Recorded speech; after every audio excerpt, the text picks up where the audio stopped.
The silence in the Hall of Eternal Queens was so complete that Cyan could hear her own heartbeat. Every eye was on her.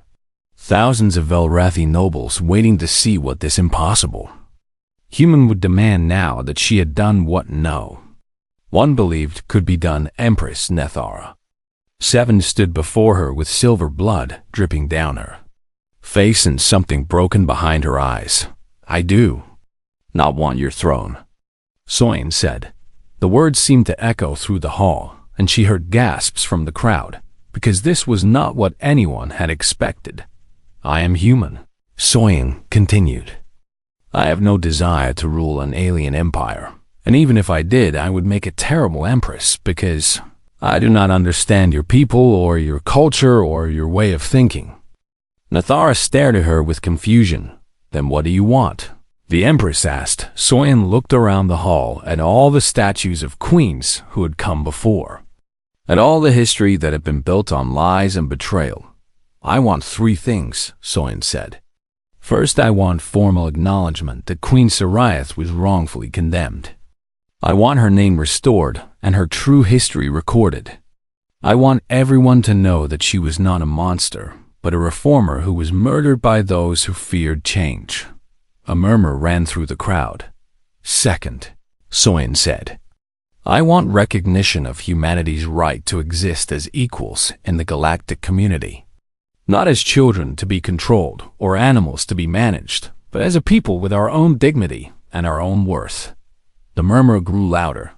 Third, Soin said, I want the establishment of a new law that allows any sentient being to petition for justice before the Velrathi throne. Your empire rules over dozens of species who have no voice and no representation. I want them to have a path to being heard. Nethra's eyes widened. You would use your victory to help others, she said. You could have demanded wealth or power or territory, and instead you asked for justice.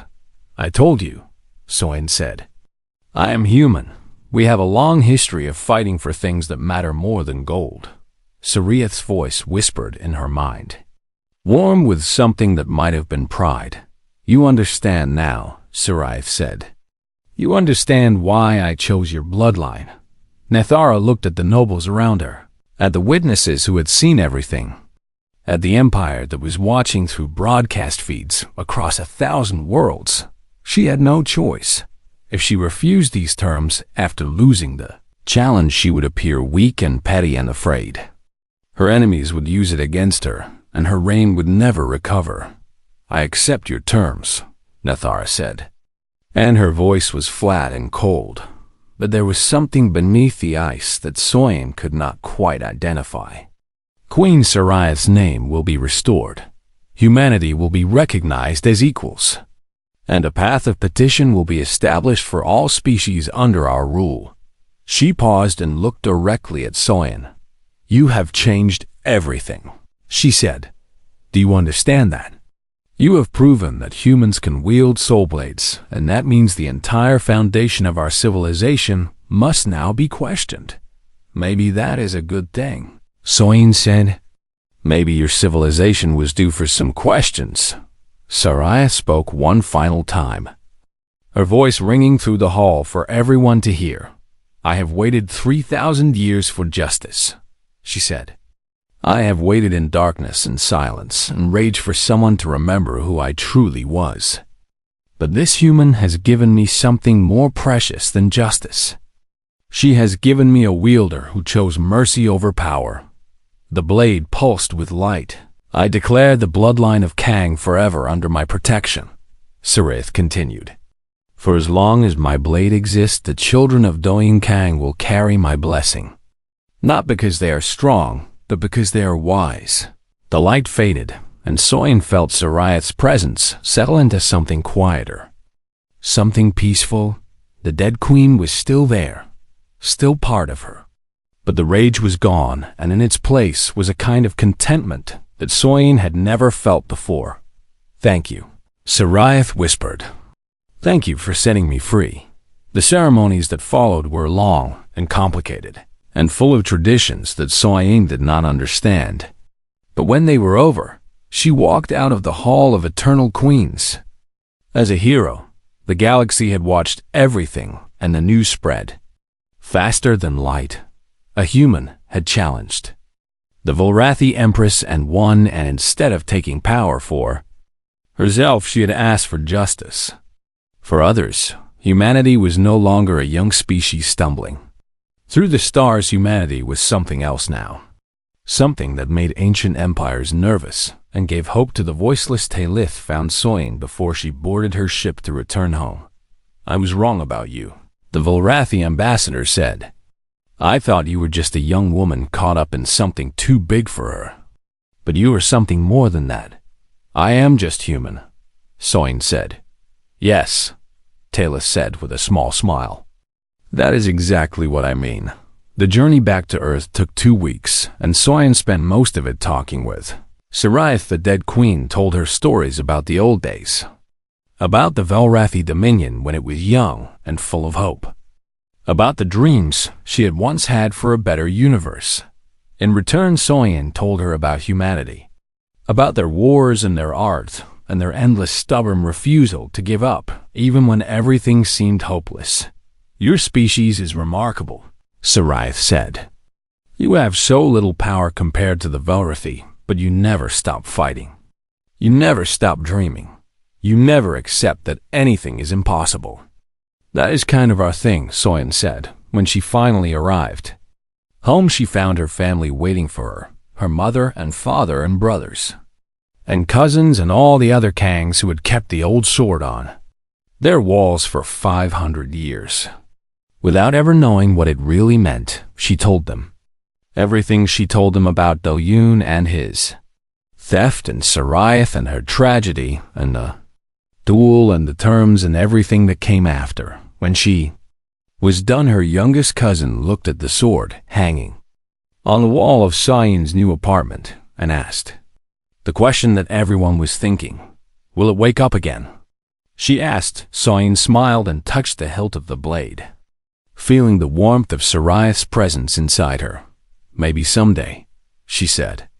"The galaxy is always changing, and there will always be injustice that needs to be challenged. But when the sword wakes again, a Kang will be there." "To fight?" her cousin asked. "To choose," Soyin said. "That is what humans do. We stand at the crossroads of history and we choose. Sometimes we choose wrong, and sometimes we choose right, but we always choose. And sometimes the choice to show mercy is braver than the choice to fight." She looked out her window at the stars that humanity had once thought were unreachable. The Volrathi ruled the galaxy for millions of years because they were powerful, she said. "But power is not the same as wisdom. Humans are not powerful, but we have something the Volrathi never understood." "What?" her cousin asked. Soyin smiled. "The strength to win," she said, "and the wisdom to let go." The blade on the wall pulsed once with gentle light, and somewhere inside the metal a dead queen smiled. And across the galaxy, a new age was beginning, an age where humanity would not conquer the stars with warships and weapons, but with the one thing no empire had ever truly mastered: the courage to choose mercy when victory was in their hands. The Hall of Eternal Queens was the largest structure Soyin had ever seen. It stretched upward for what seemed like miles. A cathedral of crystal and light filled with statues of every queen who had ever ruled the Volrathi Dominion. There were thousands of them, their faces carved in perfect detail, their eyes seeming to follow Soyin as she walked down the central aisle toward the throne at the far end. The hall was filled with Velrathi nobles, creatures of silver skin and cold beauty, who looked at Soyin like she was an insect that had wandered into a palace. She felt their minds pressing against hers, thousands of psionic touches probing for weakness. But Saraith's power wrapped around her like armor and turned their attacks into nothing. The throne sat on a platform of pure crystal, and on that throne sat Empress Nathara the Seventh. She was everything the story said and more, a being of such overwhelming presence that simply looking at her made Soyin want to kneel. Her eyes were like stars, and her voice was like music, and her mind was a hurricane that beat against Soyen's defenses with endless force.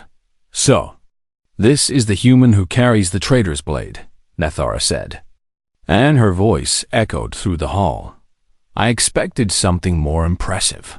"I am not here to impress you," Soyen said, and she was amazed at how steady her voice sounded. "I am here because you threatened to destroy my species." A murmur ran through the crowd. Humans did not speak to the Empress this way. Humans did not speak to any Velrathi this way.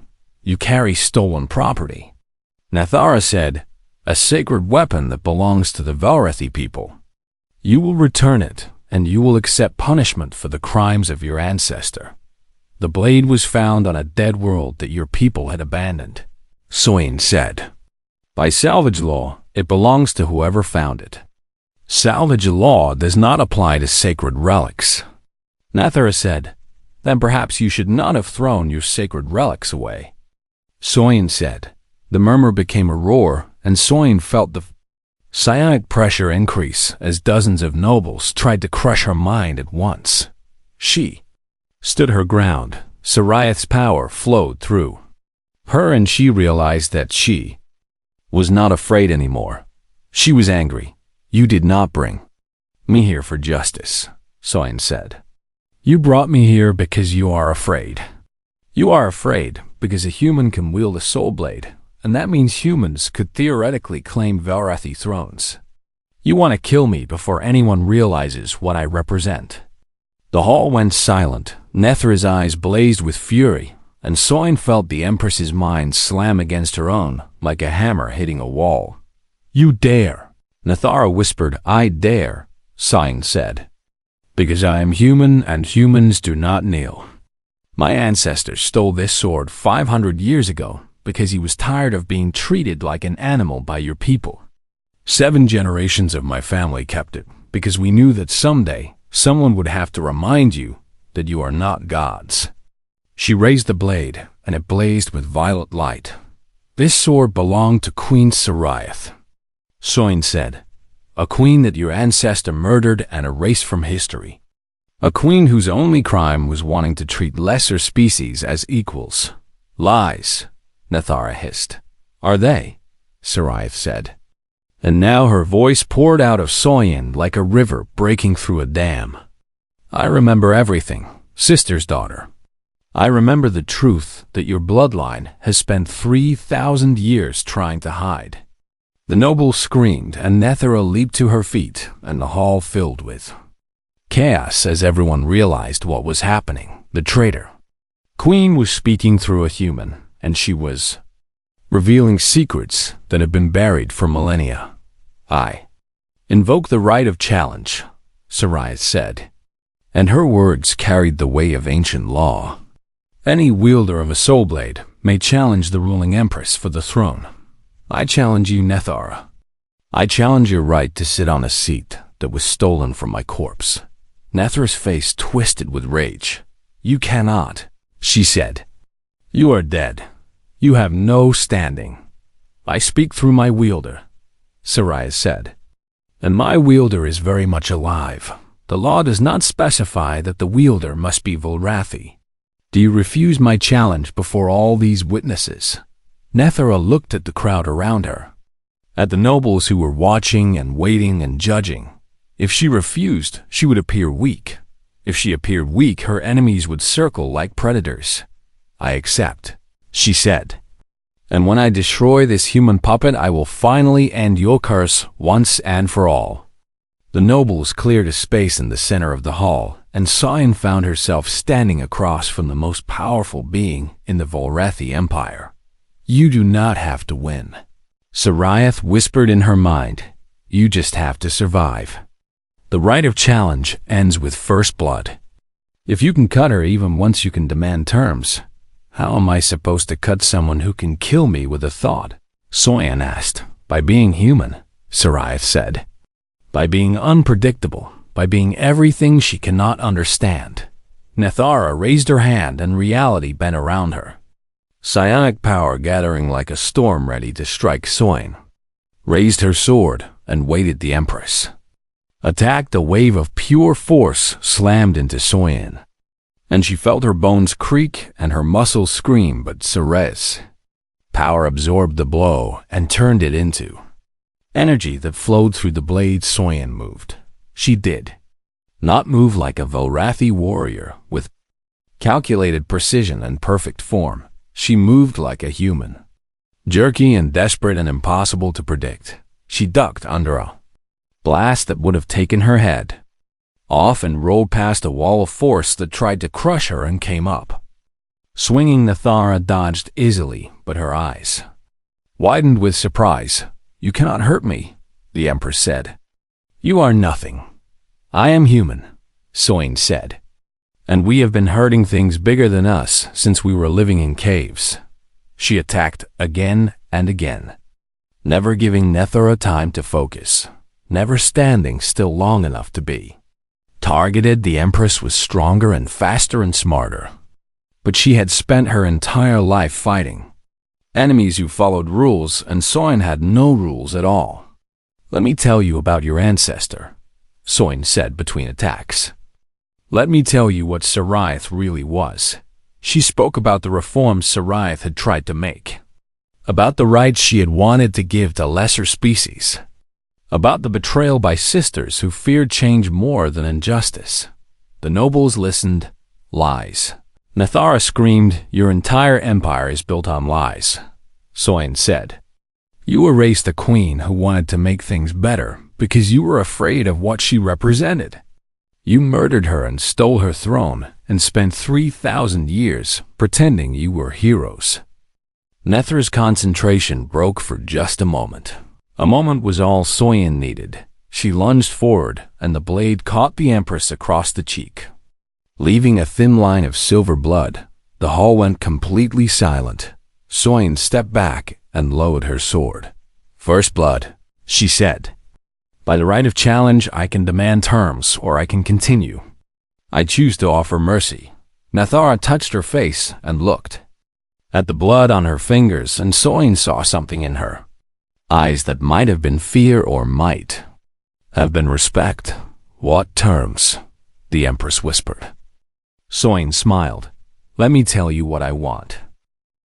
The journey to Velrath Prime took 6 days, and during those 6 days, Soyin learned more about the Velrathi than she had learned in her entire life. She learned it from Saraith. The dead queen spoke to her constantly, sometimes in whispers and sometimes in visions, filling Soyin's mind with images of a civilization that was older than humanity's oldest myths. The Velrathi had ruled the stars when humans were still learning to make fire, and they had built an empire based on psionic power, the ability to touch minds and shape thoughts and bend reality with pure will. Every Velrathi was born with this power, but the queens were different. They were chosen at birth and raised to be living weapons. Their minds expanded and sharpened until they could crush armies with a thought. When a queen died, her consciousness could be bound into a soul blade, preserving her power and wisdom for future generations. It was considered the highest honor. Saraith showed Soyin her own binding, the moment when her sisters had held her down and poured her screaming mind into cold metal. And Soyin felt every second of it as if it was happening to her. "I was not a tyrant," Saraith said on the 3rd night when Soyin could not sleep. "I was a reformer. I wanted to change the way we treated the lesser species. I wanted to give them rights and representation and a voice in our empire." "That does not sound like something a tyrant would do," Soyin said. "My sisters did not agree," Saraith said. "They called me weak and dangerous, and they spread lies about me until the people believed I was a monster. When they finally killed me, they told everyone that I'd been planning to destroy the empire, and they erased everything I had tried to build." Soyin saw visions of Saraith's life, saw a young queen who genuinely loved her people and wanted to make things better, saw the slow betrayal by sisters who feared change more than they feared injustice. She also saw the things Saraith had done in her rage and desperation near the end. The terrible choices she had made when she realized her sisters would never let her live.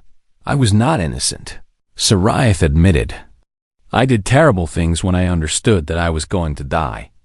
I became the monster they said I was because I thought if I was going to be condemned anyway, I might as well earn it. That is a very human way of thinking. Soyan said. Sariath laughed, and it was a strange sound. Sad and bitter and somehow warm. That is why I chose your ancestor, she said. I had been sleeping in that tomb for 2,000 years, waiting for someone worthy to touch me, and everyone who came was Velrathi. Their minds were ordered and predictable, and I could see exactly what they would do with my power. But Doyun Kang was chaos. I could not read him at all. His mind was like fire, and I had never felt anything so alive. Soin understood then why the Velrathi feared humans so much. It was not because humans were strong or dangerous.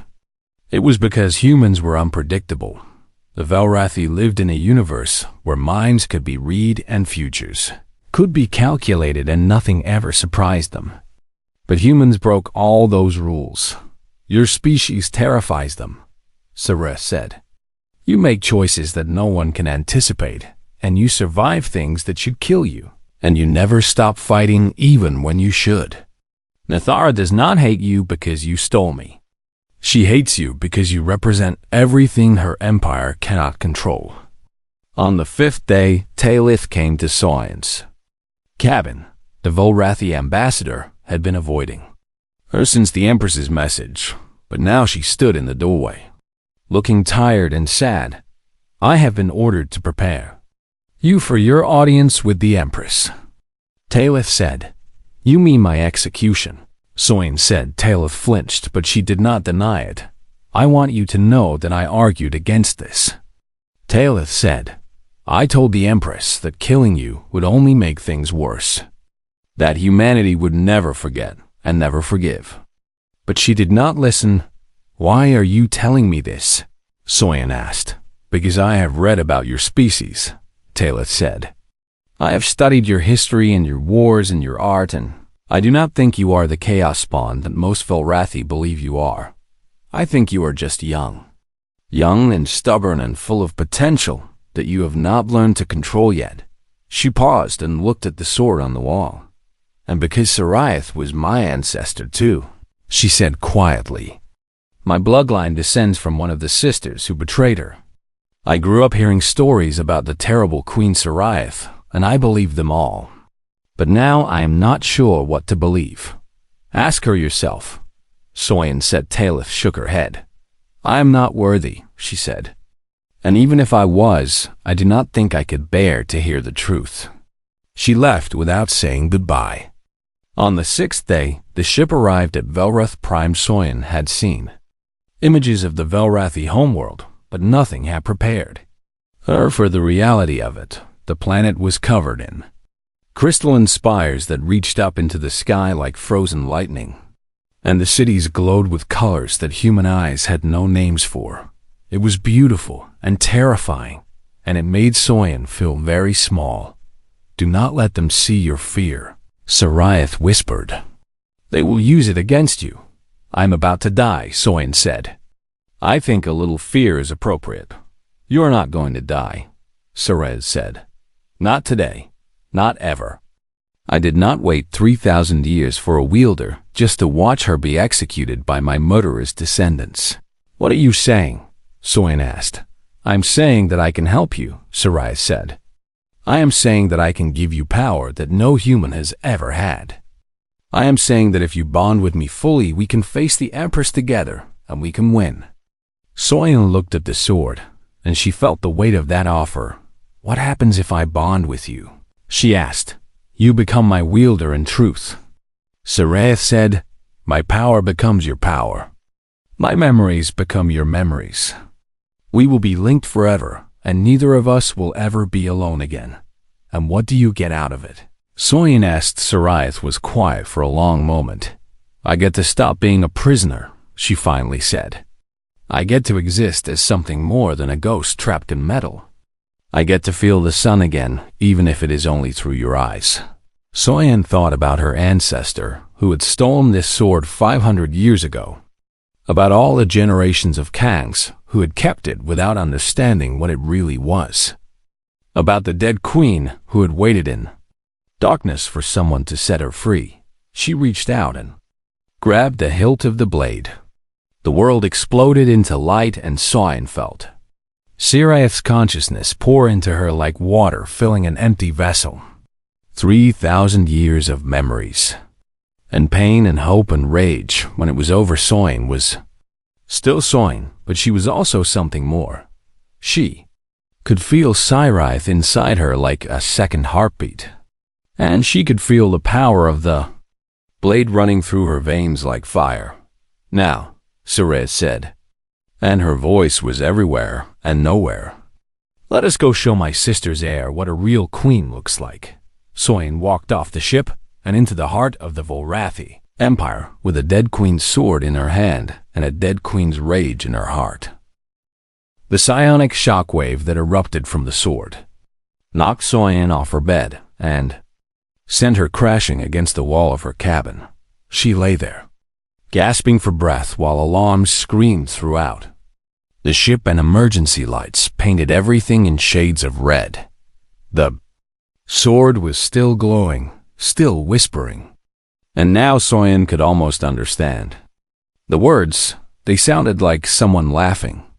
After being locked in a dark room for a very long time, she forced herself to stand and reached for her communicator, but before she could activate it, her door burst open and 2 security officers rushed in with their weapons drawn. They stopped when they saw the sword. One of them made a sound that Soin had never heard a grown man make before, something between a prayer and a scream. And then both of them ran. Soin did not blame them. She wanted to run too, but the sword was calling to her now, not with words, but with feelings. And she found herself walking toward it instead of away. Her hand was reaching for the hilt when Ambassador Talith Vorn appeared in the doorway. Talith was Velrathi, tall and elegant with silver skin and eyes that held the weight of centuries. And she was the senior diplomatic envoy assigned to the peace talks. Soin had spoken to her maybe 3 times in the entire journey, and each time she had felt like a child being examined by a very patient teacher. Now Talith looked at the glowing sword, and her face went pale in a way that Soin had not known Velrathi faces could. "Go pale.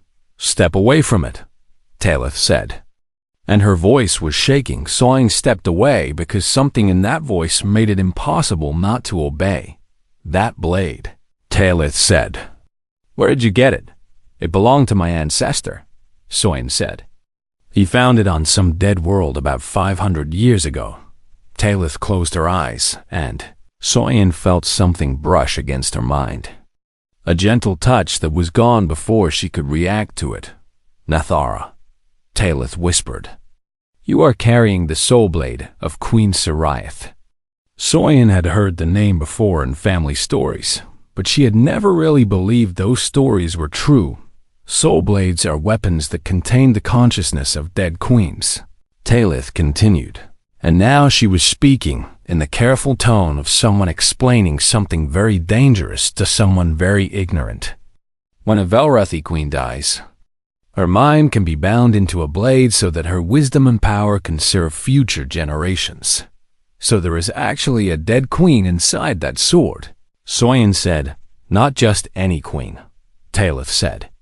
Siraith was a tyrant who ruled 3,000 years ago, and her crimes were so terrible that her sisters executed her and imprisoned her consciousness in that blade as eternal punishment.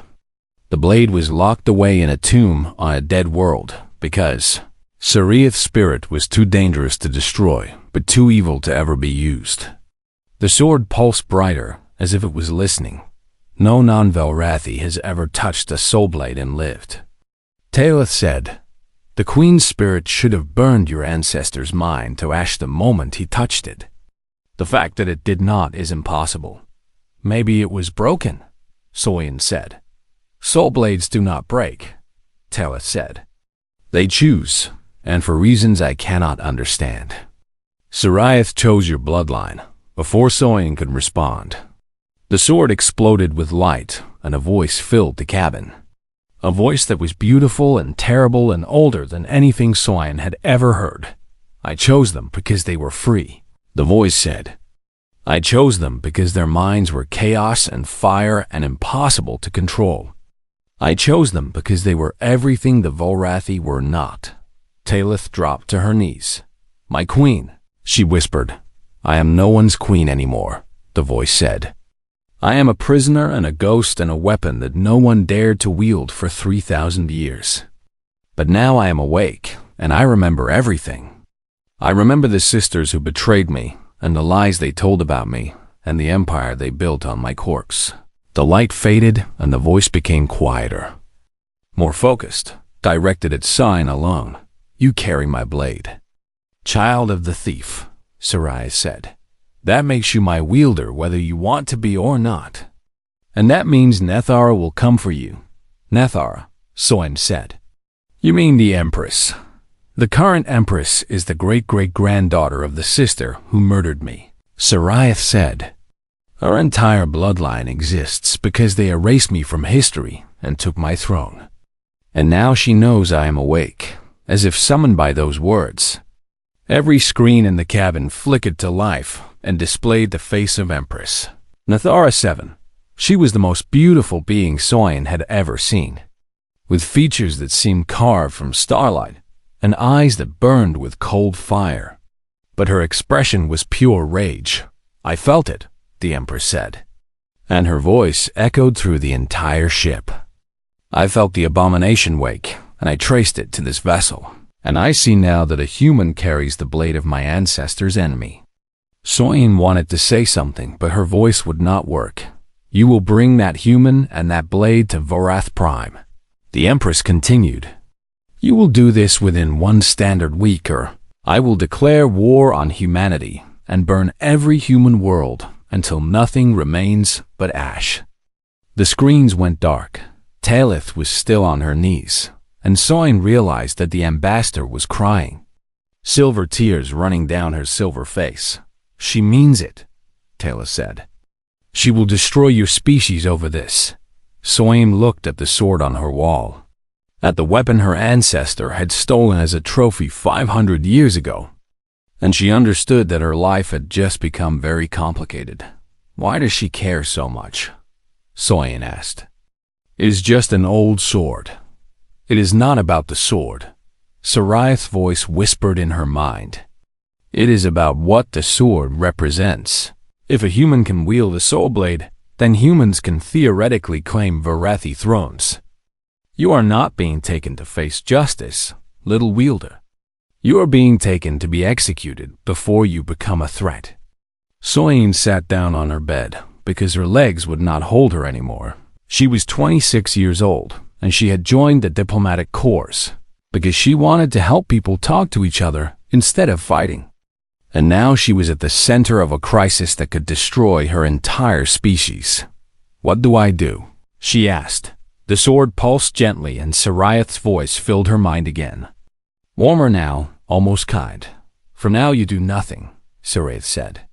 You let them take you to Velrath Prime, and you let them think you are afraid. And when the time comes, I will give you a choice. Bond with me fully and fight, or die as a sacrifice to an empire built on lies. Soyan looked at the blade, and the blade looked back at her.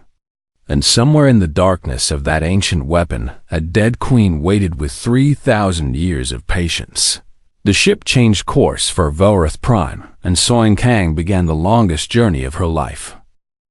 The dead world of Nethara had no sun and no warmth, and no reason for anyone to visit it, which made it the perfect hiding place for things the Vorathi Dominion wanted forgotten. Captain Doyun Kang knew this because he had spent 3 years bribing officials and tracking rumors and nearly getting killed twice, just to find this place.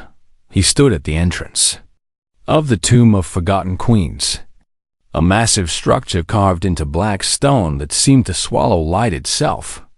And he wondered if maybe the treasure hunters who had warned him to stay away had been right after all. But Doyun had not survived 15 years as a smuggler by listening to warnings. He was human, and humans had only recently arrived in the galaxy. And every alien species looked at them like they were children playing in a room full of sharp objects. The Velrathi were the worst of them, an ancient race of beings with powerful minds who could crush up man's thoughts with a single glance. They ruled half the galaxy, and they made sure everyone knew it. Doyun hated them with a quiet and patient hatred that had grown ever since a Velrathi customs officer had made him kneel and beg for permission to pass through their space. That was why he was here. Legend spoke of a weapon hidden in this tomb, a sword that could protect its wielder from psionic attacks. And Doyun wanted it more than he had ever wanted anything in his life. He activated his helmet light and stepped into the darkness.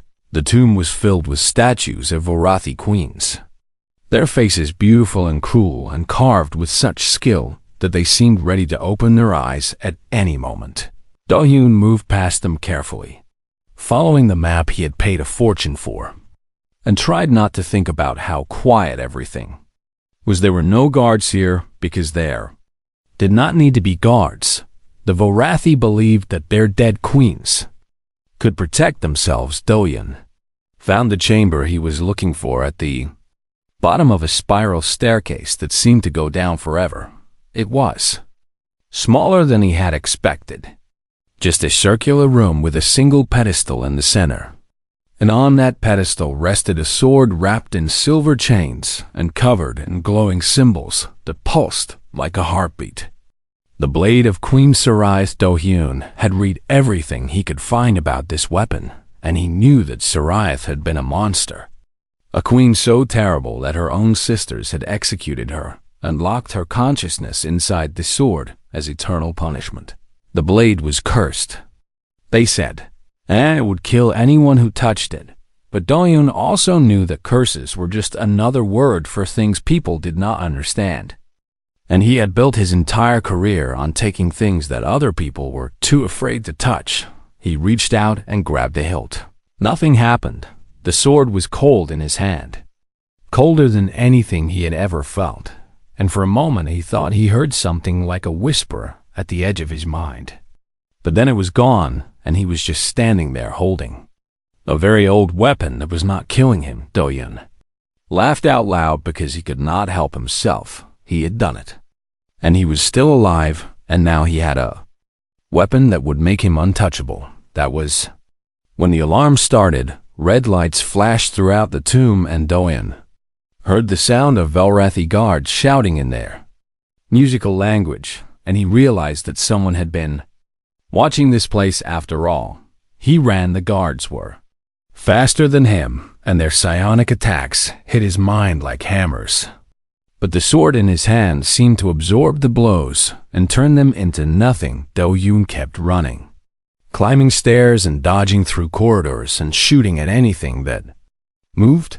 He reached his ship with 3 guards right behind him, and he took off so fast that the acceleration nearly broke his ribs. The Velrathi sent ships after him, but Doyun knew every smuggling route in this sector, and he lost them in an asteroid field that no sane pilot would enter. By the time he reached human space, he was laughing again. The kind of laugh that comes from surviving something that should have killed you. The Velrathi Dominion sent formal demands for the return of the Rolly blade within days. They called it sacred property, and they called Doyun a thief, and they threatened war if humanity did not hand him over. But humanity was young and stubborn, and tired of being pushed around. And the human government told the Velrathi that salvage rights on a dead world were perfectly legal under galactic law. The Velrathi were furious, but they were also fighting 3 other wars at the time, and they could not afford another one. They settled for declaring Doyun Kang a criminal who would be executed on sight if he ever entered their space again. Doyun did not care because he had no intention of ever going back.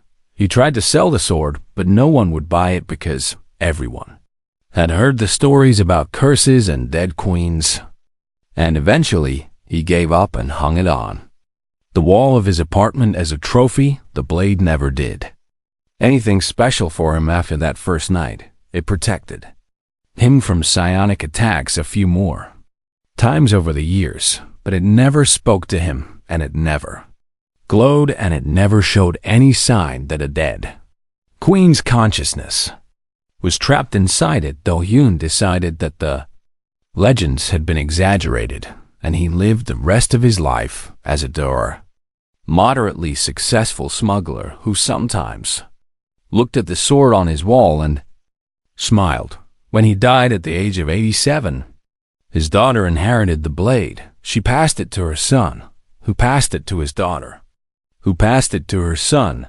7 generations of Kangs kept the sword as a family heirloom. A strange old weapon with a stranger story that got more exaggerated every time someone told it. 500 years after, Da-Hyun Kang stole the blade of Queen Sariath from the Tomb of Forgotten Queens. The sword hung on the wall of a small cabin aboard the diplomatic vessel. Horizon's promised Lieutenant Soin Kang had never thought much about the old family relic, except that it looked impressive and made for a good conversation starter. She was a junior diplomatic attaché on her first major assignment, helping to facilitate peace talks between the Volrathi Dominion and the Krathini Collective. And she had more important things to worry about than ancient history. On the night before the ship was scheduled to arrive at the neutral station where the peace talks would take place, Soyeon woke up to find her cabin filled with violet light. The sword was glowing. It was pulsing like a heart and whispering in a language that Soyeon did not understand but somehow felt in her bones. She sat up in bed and stared at the weapon her ancestor had stolen 5 centuries ago. And for the first time in her life, she understood that the stories about curses and dead queens might not have been exaggerated at all. The whispers grew louder and the light grew brighter, and then something inside the sword opened its eyes and looked at Soyeon Kang with 500 years of patience and 3,000 years of rage. And across the galaxy, on a throne made of crystal and light, Empress Nathara VII of the Volrathi Dominion felt the awakening and screamed with fury.